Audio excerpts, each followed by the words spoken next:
Hello everyone, all students of class 12. Today I want to discuss here about the important questions related to electrochemistry. Last time हमने जो discuss किया था इसमें कुछ important terms, molar conductivity and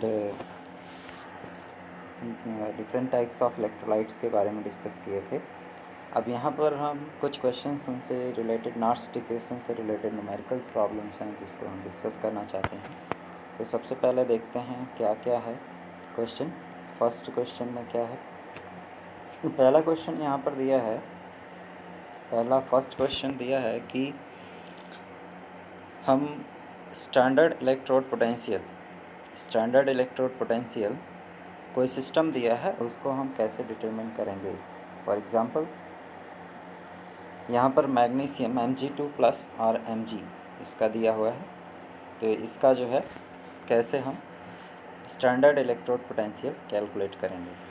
तो इसके लिए एक हमें रिएक्शन दिया है, एक जो डेटा गिवन है उस डेटा के बेस पर हम इसको कैलकुलेट करेंगे. तो ये हम जानते हैं कि जो सेल है, a cell consisting of magnesium or magnesium sulfate solution, it act as anode. Okay, so how do you determine the standard electrode potential of the system? magnesium atom के लिए कैसे कैलकुलेट करेंगे. तो यहाँ पर इसका सॉल्यूशन देखते हैं क्या सॉल्यूशन है. सबसे पहले यहाँ पर जो एक सेल हम लेंगे, यहाँ पर कैथोड और एनोड क्या होगा. जैसे एक सेल हमारा होगा magnesium sulphate MgSO4, right. Magnesium sulphate equals 1 मोल सोल्यूशन. ये एनोड का काम करेगा. ये एनोड होगा. और कैथोड जो होगा, वो होगा H+ इक्वल्स 1 मोल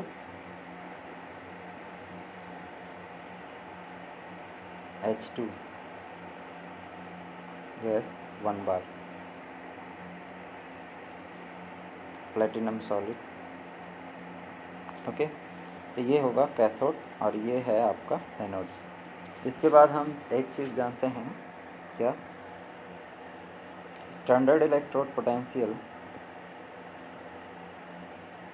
इसकी वैल्यू जो होती है E right standard electrode potential of right hand side minus standard electrode potential of left hand side. अब अगर हाइड्रोजन की बात करें तो हाइड्रोजन के लिए जो स्टैंडर्ड इलेक्ट्रोड पोटेंशियल होगा, यानी राइट साइड में जो क्या था हमारा, ये क्या एनोड था. ओके, तो ये जो है यहाँ पर जो कैथोड था वो राइट हैंड साइड, ये हाइड्रोजन के रिस्पेक्ट में स्टैंडर्ड हाइड्रोड पोटेंशियल क्या होगा, 0 होगा. Standard electrode potential for hydrogen, this is for hydrogen के केस में स्टैंडर्ड इलेक्ट्रोड पोटेंशियल 0 होगा. तो इसकी वैल्यू हो जाएगी 0 minus EL, left hand side electrode potential of left hand side. तो नेगेटिव में आएगा माइनस EL नॉट.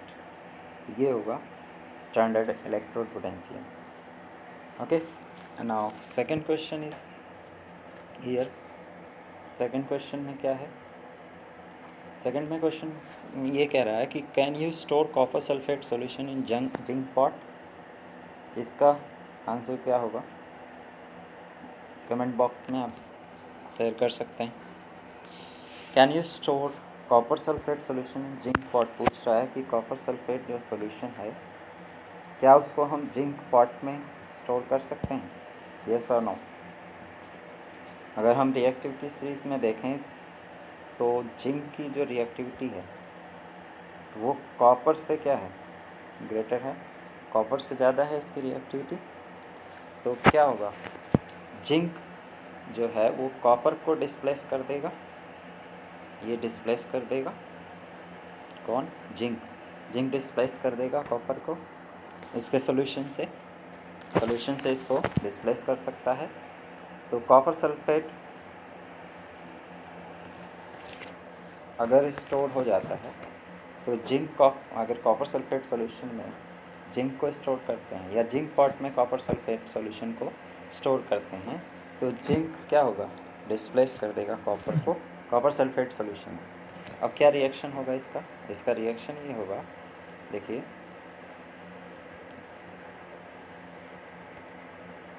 इसका रिएक्शन ये होगा, zinc plus copper sulphate CuSO4 gives to ZnSO4 plus copper, ये बनाएगा। इसलिए हम ये कह सकते हैं therefore zinc copper sulphate cannot be stored in zinc pot, zinc pot में हम इसको स्टोर नहीं कर सकते। Okay, this is the final answer. So zinc pot में इसको कॉपर सल्फेट सॉल्यूशन को स्टोर नहीं किया जा सकता है। क्यों नहीं किया जा सकता है, क्योंकि इसकी जो रिएक्टिविटी है जिंक की वो कॉपर से ज़्यादा है, जिंक की रिएक्टिविटी कॉपर से ज़्यादा है, इसलिए ये जिंक कॉपर को डिस्प्लेस कर देगा। मीन्स कॉपर सल्फेट सॉल्यूशन से जो है जिंक क्या करेगा, कॉपर को डिस्प्लेस कर देगा, जिंक कॉपर सल्फेट से जिंक डिस्प्लेस कर देगा। इसलिए हम कह सकते हैं कि कॉपर सल्फेट को जिंक पॉट में स्टोर करके नहीं रखा जा सकता।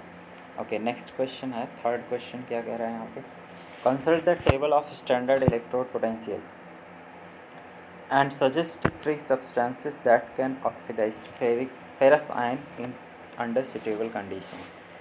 तो यहाँ पे आप लोगों के पास जो है एक टेबल होगी स्टैंडर्ड इलेक्ट्रोड पोटेंशियल की, तो वहाँ से अगर हम देखें तो 3 सब्सटेंस पूछा है कि कौन से ऐसे 3 सब्सटेंस है जिनको जो है जिनका 3 सब्सटेंसेस जो ऑक्सीडाइज करते हैं फेरस आयन को अंडर सुटेबल कंडीशंस पर। तो यहाँ पर अगर देखें तो जो सब्सटेंस क्या होगा, substances that are stronger oxidising agent, answer होगा इसका substances that are stronger oxidising agent ferrous ion Fe2 plus and can oxidize Fe3 plus ion, can oxidize Fe3 plus Fe2 plus into Fe3 plus. How? Fe2 plus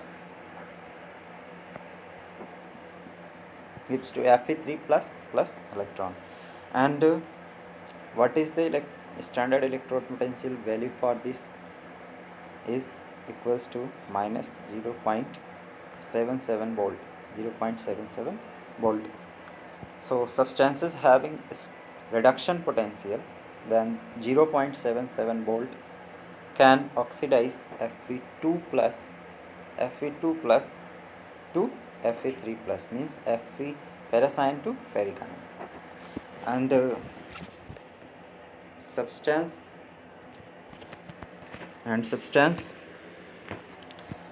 cathode, so substance cannot be these substances are 3 substances can do. 3 substance ऐसे कौन कौन से हैं जो कर सकते हैं ऐसा, तो 3 सब्सटेंस ऐसे हैं, फर्स्ट फ्लोरीन F2, दूसरा है क्लोरीन Cl2 और तीसरा है ऑक्सीजन O2। ये 3 ऐसे सब्सटेंस हैं जो इसको क्या कर सकता है, ऑक्सीडाइज कर सकता है Fe2 प्लस और Fe3 plus, Fe2 plus ferrous to ferric ion में इसको कन्वर्ट कर सकता है। Okay, now question number 4। तो 3 सब्सटेंस पूछा था, suggest 3 substances, 3 substance fluorine, chlorine and oxygen. Next अगला क्वेश्चन है, calculate the potential of hydrogen electrode in contact with solution whose pH is 10। हमें पोटेंशियल वैल्यू कैलकुलेट करना है हाइड्रोजन इलेक्ट्रोड की जिसका pH वैल्यू क्या है, pH वैल्यू गिवन है 10, pH वैल्यू 10। तो हाइड्रोजन इलेक्ट्रोड के लिए पहले तो पीएच की क्या होता है ये जान लीजिए। PH equals to minus log H plus, ये होता है पीएच की वैल्यू।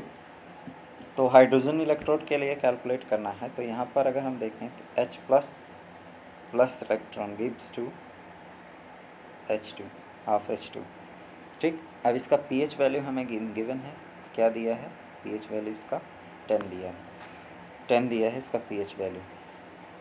तो यहाँ पर H प्लस आयन का कॉन्सेंट्रेशन क्या होगा, H प्लस आयन का कॉन्सेंट्रेशन होगा, यहाँ से हम निकाल सकते हैं H plus concentration, pH value 10 है तो H प्लस कॉन्सेंट्रेशन इसका होगा 10 पावर 10 मोल। ये इसका कॉन्सेंट्रेशन होगा, किसका, ये होगा आपका H plus hydrogen ion concentration.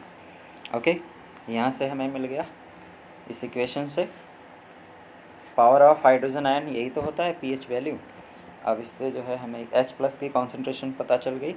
अब यहाँ पर एक आपको पता होगा क्या, कौन सा equation, Nernst equation. Nernst equation का हम यूज करेंगे यहाँ पर, using Nernst equation.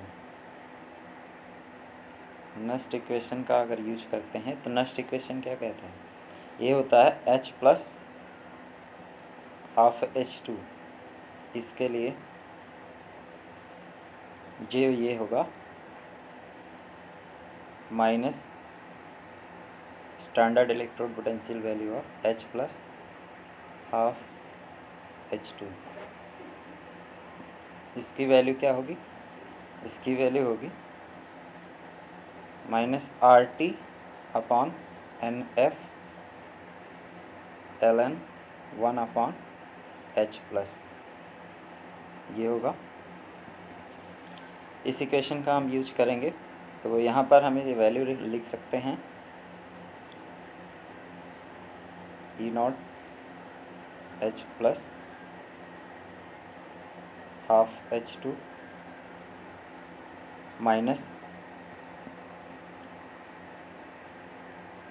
RT upon NF minus RT upon NF ln 1 upon H plus, 1 upon H plus. ये इससे ये वैल्यू हम कैलकुलेट कर सकते हैं, क्या गिवन है। तो ये स्टैंडर्ड इलेक्ट्रोड पोटेंशियल हाइड्रोजन का ये वैल्यू 0 हो जाएगी, तो लिख सकते हैं 0 माइनस RT, R की वैल्यू आपको पता है, T नॉर्मल टेम्परेचर है 25 डिग्री सेल्सियस, तो इसकी नेचुरल लॉग 2.303 की वैल्यू अगर हम यहाँ पर नेचुरल लॉग को लॉगरिथम में चेंज करेंगे 2.303 से मल्टीप्लाई करेंगे, n इक्वल्स टू इसके लिए 1 होगा, f की वैल्यू जो है 96,500 है, तो इसको कैलकुलेट करेंगे तो 0.0591 अपॉन 1, n की वैल्यू 1 है, ln 1 अपॉन H प्लस ये होगा। और हाइड्रोजन आयन की वैल्यू हमें क्या दी है, कॉन्सेंट्रेशन इसका गिवन है, कॉन्सेंट्रेशन क्या दिया गया है 10 पावर 10, तो 1 अपॉन में है तो माइनस हो जाएगा, तो ये वैल्यू हो जाएगा आपका 0 माइनस 0.0591 अपॉन 1 और log 1 upon 10 power H plus की वैल्यू क्या दिया गया, इसकी वैल्यू दिया है, इसकी वैल्यू दिया है हमें 1 अपॉन 10 पावर 10, तो इसकी वैल्यू हम यहाँ पे रख सकते हैं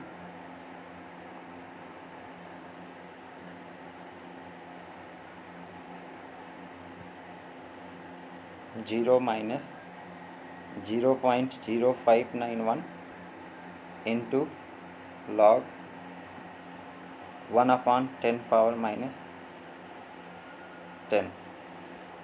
ओके, ये हो जाएगा 0 माइनस 0.0591 इंटू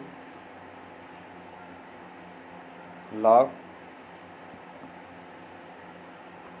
10 पावर 10, माइनस में है तो यहाँ पे प्लस हो जाएगा। ओके, तो ये हो जाएगा माइनस 0.0591 इंटू 10 log 10,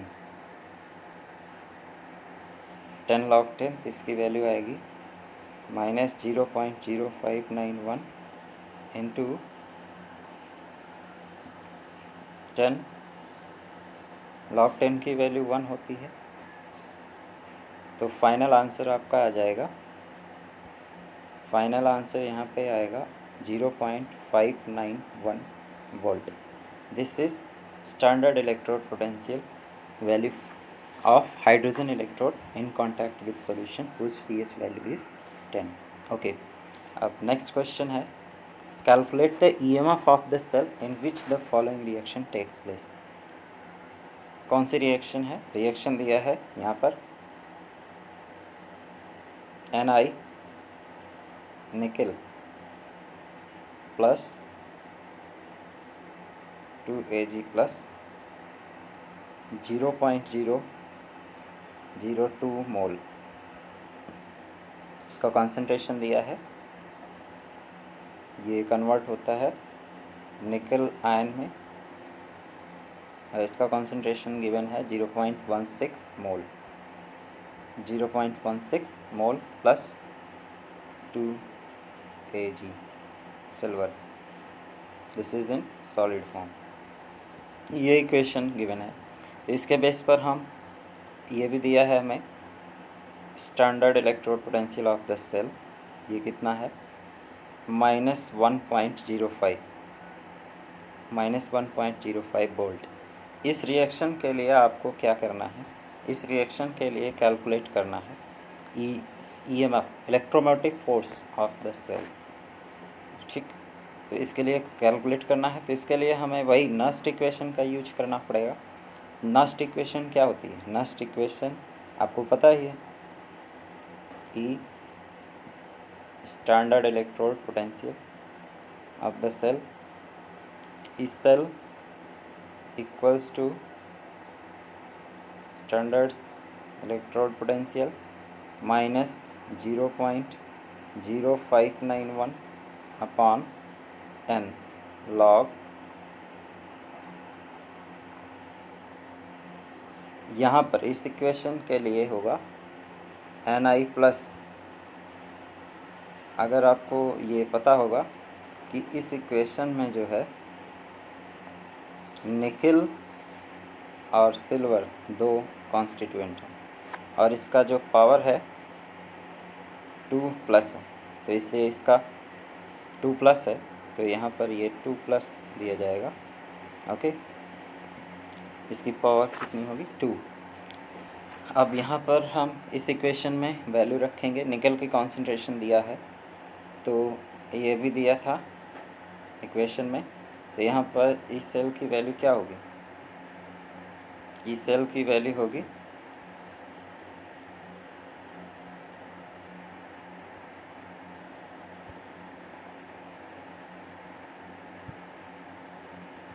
इस सेल की वैल्यू क्या होगी, स्टैंडर्ड इलेक्ट्रोड पोटेंशियल की 1.05 गिवन है, माइनस 0.0591 अपॉन n लॉग, फिर से हम देखते हैं इसकी वैल्यू जो होगी क्या होगी 1.05 माइनस 0.0591 अपॉन 2 क्यों लिया हमने, क्योंकि इसमें इक्वेशन में 2 दिया गया था, 2 silver ion, 2 Ag plus ion दिया था। अब लॉग इसकी निकल आयन की वैल्यू है 0.16 इसका कॉन्सेंट्रेशन, और इसकी वैल्यू दिया है 0.02 का होल स्क्वायर, 0.02 का होल स्क्वायर। इसको सॉल्व करेंगे तो ये वैल्यू आएगा 1.05 माइनस, इसको डिवाइड करेंगे तो 0.02955 ये वैल्यू आएगी लॉग, यहाँ पर इसका स्क्वायर करेंगे 0.02 का, तो ये वैल्यू आ जाएगी 0.000004। ओके, ये वैल्यू आएगी।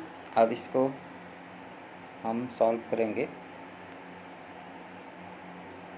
1.05 माइनस 0.2955 लॉग 4 4 जा 16, तो ये हो जाएगा आपका लॉग 4 इंटू 10 पावर 4। इसको हमने कन्वर्ट कर लिया पावर में, तो 4 इंटू 10 पावर 4 हो गया ये वैल्यू। ओके, अब इसके बाद नेक्स्ट आगे देखते हैं क्या होगा। तो यहाँ तक हमने किया 1.05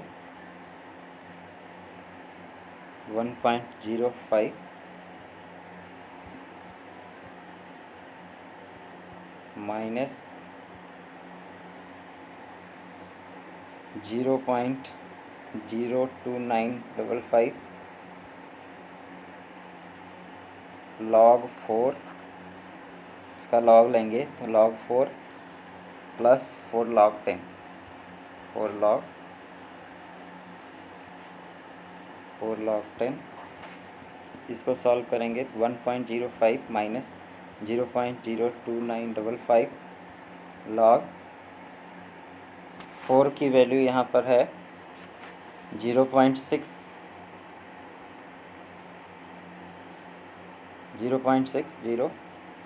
प्लस 4। तो फाइनली इसको आप कैलकुलेट करेंगे तो इसका आंसर आ जाएगा, लॉग हट जाएगा, इसकी वैल्यू चूँकि आ गई। तो यहाँ पर ये लॉगरिथम साइज जो है इसका, लॉगरिथम साइज इसका ये कैंसिल हो जाएगा। लॉग 0.6 लॉग 4 की ही वैल्यू है, तो लॉग 4 की वैल्यू यहाँ पर लॉग 0.6 आएगा। तो ये फाइनल इक्वेशन जो आएगा आपका, फाइनल वैल्यू ये आएगा। फाइनल वैल्यू कितनी आएगी? फाइनल वैल्यू यहाँ पर आएगी 0.914। ये इसका आंसर है। ओके, नेक्स्ट टाइम हम डिस्कस करेंगे केमिकल काइनेटिक्स, और इससे रिलेटेड और भी जो क्वेश्चंस हैं उसको बाद में इसको भी डिस्कस किया जाएगा। Thank you so much for watching.